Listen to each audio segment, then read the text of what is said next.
Baik, kepada para audiens, bagi yang menyampaikan pendapat, dipersilakan.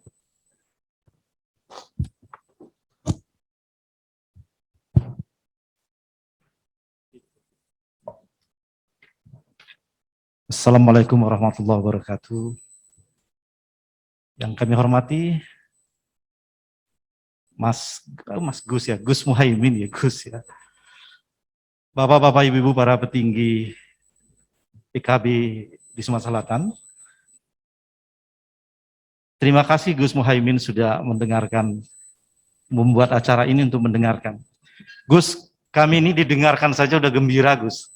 Apalagi nanti kalau usulan kami dilaksanakan. Jadi hari ini dengan bergegap hati, dengan senang hati kami datang ke tempat ini untuk menyampaikan pendapat.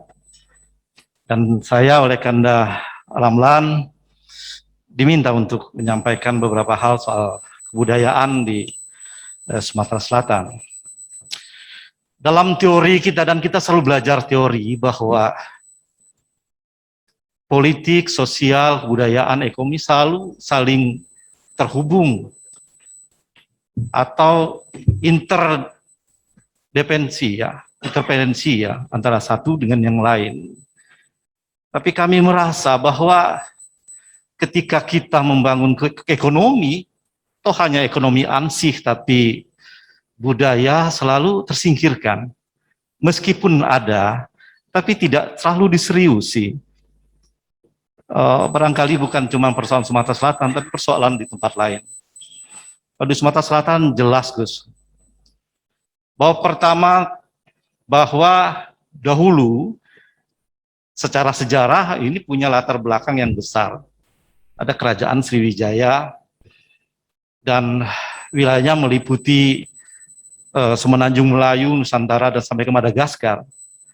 Lalu ada kerajaan Palembang, ada Kesultanan Palembang yang notabene-nya juga dari Majapahit. Itu secara background sejarah. Dan Kesultanan Palembang Darussalam wilayahnya sebatang hari 9, yang juga banyak sekali suku-suku di sana. Ada suku Komring, ada suku Besma, ada suku Palembang, dan berbagai macam suku. Uniknya di Palembang juga sejak abad 7 sudah dikunjungi banyak orang. Bangsa-bangsa di sini. Tapi hebatnya Sumatera Selatan, sampai hari ini zero konflik. Tidak ada konflik antar bangsa, antar suku. Artinya apa? Artinya Palembang sudah terbiasa dengan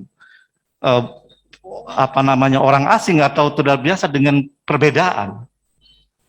Nah, di tingkat paling bawah marga itu udah terbiasa juga pemilihan secara langsung. Dalam istilah Undang-Undang Simbur Cahaya itu pemilihan sistem pancang. Jadi kalau sekarang ini langsung masih ada rahasia. Tapi kalau dulu siapa yang setuju dengan A berbaris. Jadi siapa yang paling panjang itu yang menang. Jadi betul-betul liberal, Gus. Artinya ini juga sudah terbiasa dengan sistem politik yang langsung, pemilihan marga atau pasirah. Begitu juga pemilihan kepala kampung di Kota Palembang. Jadi udah biasa kalau soal politik. Nah, tetapi kemudian sistem ini tiba-tiba budaya kita berubah, terutama setelah sistem marga itu dibubarkan tahun 83, diganti desa. Nah, kita bersyukur sekarang karena Jokowi sudah memulai membangun dari desa. Tapi tampaknya itu juga belum cukup. Kalau membangun kesejahteraan saja dari sisi ekonomi tanpa diimbangi dengan kebudayaan, itu nggak cukup saya kira. Justru akan menambah masalah baru, misalnya kepala desa nanti diawasi KPK, terjerat, dan sebagainya. Maka kita ingin sebenarnya itu berkeseimbangan. Jadi membangun desa, juga membangkitkan kembali kebudayaan yang sudah mulai runtuh. Jadi pembangunan desa yang diupayakan oleh Jokowi, itu justru diimbangi dengan pembangunan kebudayaan juga. Paling tidak, Gus, menurut saya ada 4 peristiwa politik yang membelah masyarakat desa. 1, Pilpres. Pilpres tadi justru di desa terbelah 2. ada satu ke Jokowi, ada Prabowo. 2 pilgub, membelah juga. Dan itu kencang, malah bisa berkelahi. Ke-4 bupati. Ke-5, apalagi pilkades. Wah, pilkades tambah rame, Gus. Bisa tadi berdulur atau bersaudara, bisa nggak teguran itu. Nah, ini menjadi persoalan. Dan ini menurut saya, membangun ya harus seluruhnya, tidak hanya membangun ekonomi, politik. Kalau desa sejahtera tentu akan tidak seperti itu. Jadi kebudayaannya harus juga sejahtera. Dan ini pola-peranda, ekosistem kebudayaan kita sudah hancur. Ekosistem kebudayaan kita, terutama di Sumatera Selatan.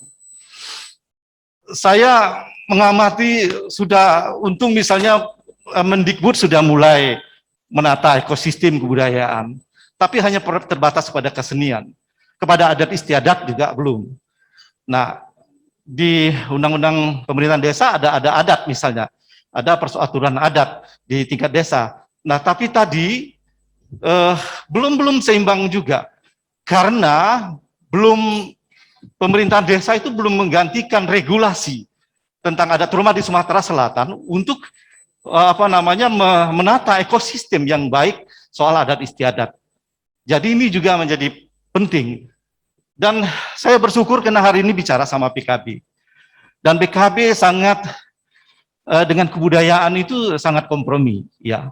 Justru saya khawatir ini sekarang ada aliran baru yang mengharam-haramkan adat istiadat seperti itu. Karena tidak ada contoh. Nah, iya, saya baru berpikir tadi Pak Ramlan, Kanda Ramlan.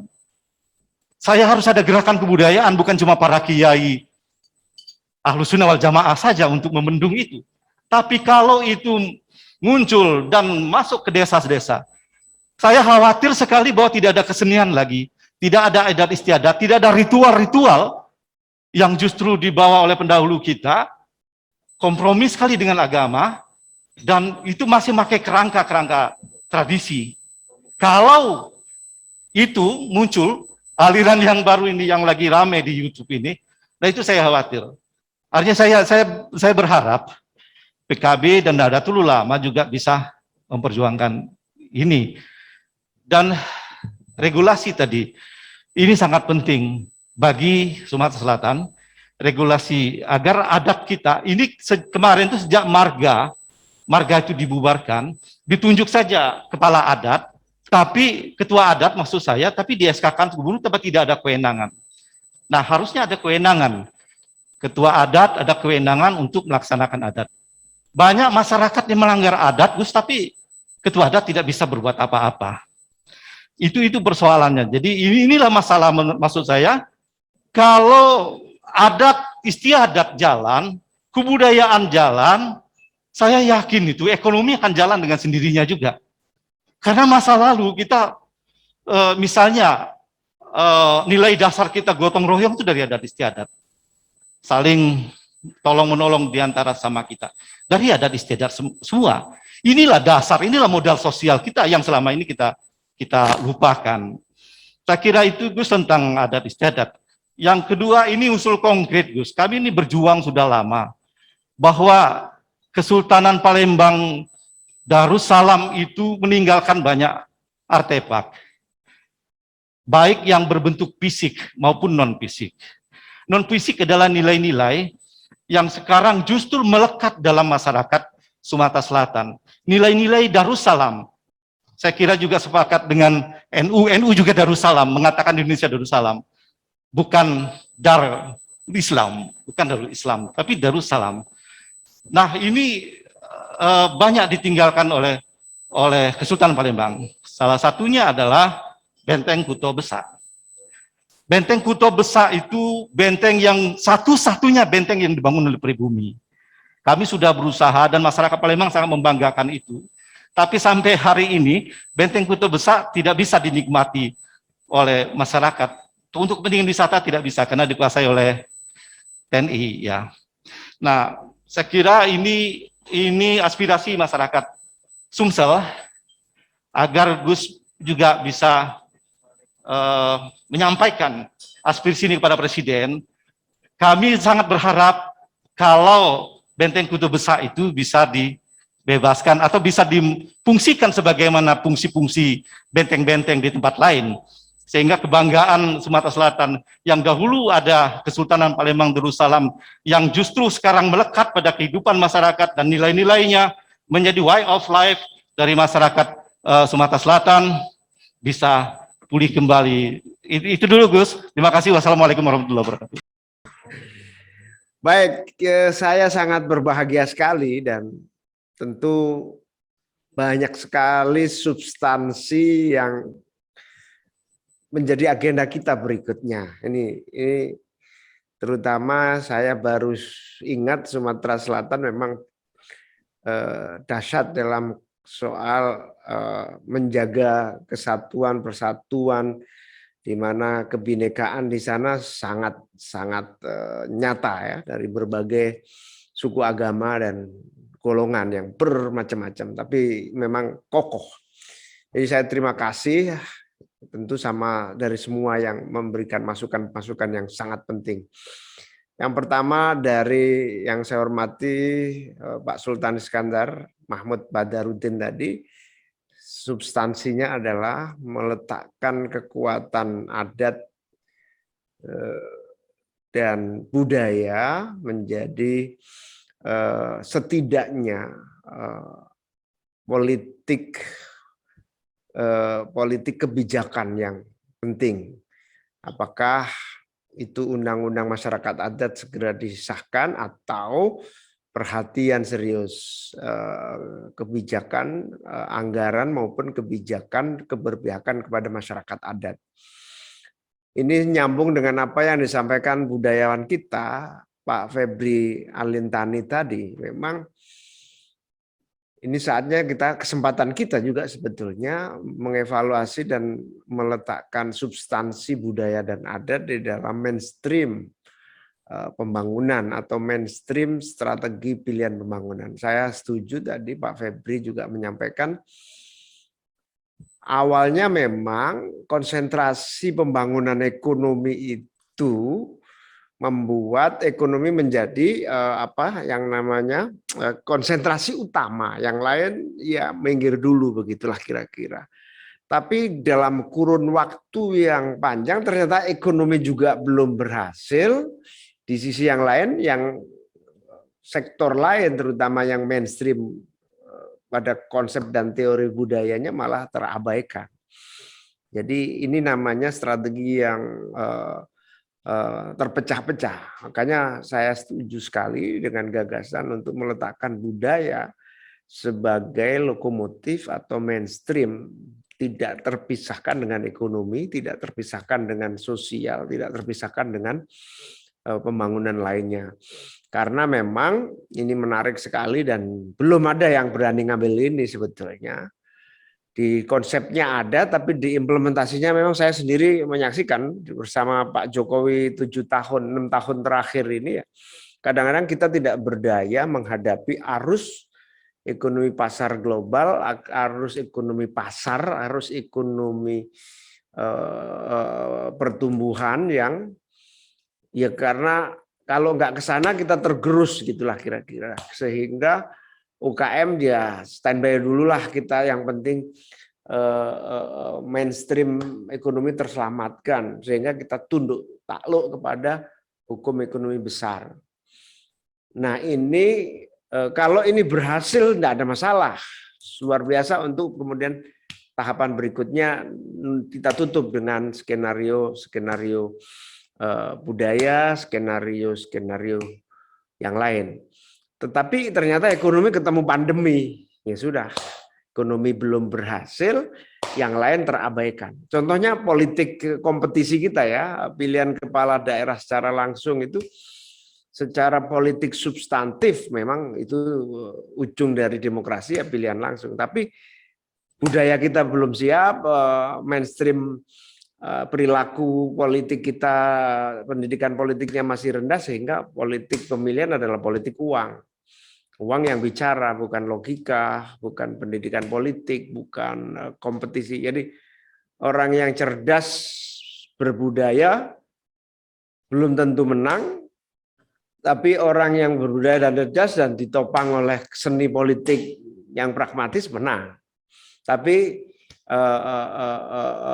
pragmatis saja menang, gitu loh. Ini juga kenyataan budaya kita tergusur, budaya kemuliaan budaya kita juga tergusur oleh kompetisi yang sangat tajam, oleh ekonomi yang sangat keras, pasar ekonomi yang sangat keras. Nah, saya setuju itu menjadi pikiran yang paling strategis kita ke depan. Karena pada dasarnya ini terbuka ya, era sekarang ini siapapun bisa ikut mendesain arah kebijakan pembangunan kita, dan siapapun bisa mewarnai, asal terpenuhi perangkat-perangkat politiknya, perangkat teoritiknya, perangkat kemenangannya.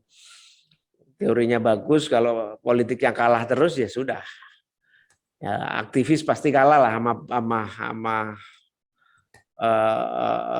yang lain misalnya. Tapi yang lain bisa menang. Tapi kalau tidak punya gagasan konsep, ya aktivis masih unggul karena punya gagasan konsep. Aktivis budaya, aktivis sosial, aktivis keagamaan, itu menangnya adalah gagasannya brilian. Jadi kemenangan kita adalah gagasan brilian untuk pembangunan. Kalau di situ yang bodoh-bodoh meskipun menang tetap akan ketinggalan. Contohnya sekarang ini yang dominan kan satu, agama akan sangat dominan karena orang melihat agama sebagai solusi, tidak hanya di Indonesia, dunia saya kira. Karena kenapa solusi? Karena ya biasanya kalau masa sulit larinya ke agama primordial gitu ya. Itu dominan. Yang kedua, teknologi. Siapa yang bisa mendesain teknologi baru, solutif. Sekarang Nadiem dengan Gojeknya itu menguasai pasar ekonomi di Jakarta dan seluruh Indonesia. Itu temuan sebetulnya sederhana tapi cerdas gitu ya. Memfasilitasi antara konsumen dan produsen. Tapi karena dia memulai ya dia yang menang, unggul, cerdas, teknologi. Padahal sederhana ide Nadiem itu. Ada orang butuh barang, ada orang jual barang, siapa yang menjembatani, dia lakukan itu. Gojek misalnya, itu teknologi. Jadi agama, teknologi, yang terakhir itu tadi ekonomi pasar, pengusaha. Pengusaha sekarang menangan di mana-mana, di politik menang, di mana-mana menang ini pengusaha ini. Nah, tiga kekuatan inilah sebetulnya yang akan mempengaruhi perubahan keadaan termasuk cara kerja dan masa depan kita. Makanya apa yang disampaikan oleh Pak Febri ini luar biasa tadi saya dengarkan. Semuanya yang disampaikan ini menjadi sangat konkret, bisa diturunkan di dalam kebijakan, bukan hanya budaya dalam artian tradisi, dalam artian ritual kebudayaan atau ritual keagamaan, tetapi bisa menjadi regulasi yang konkret di dalam politik dan kebijakan pemerintahan baik pusat maupun daerah. Ini luar biasa ini Pak Febri, nanti bisa menjadi gambaran masa depan.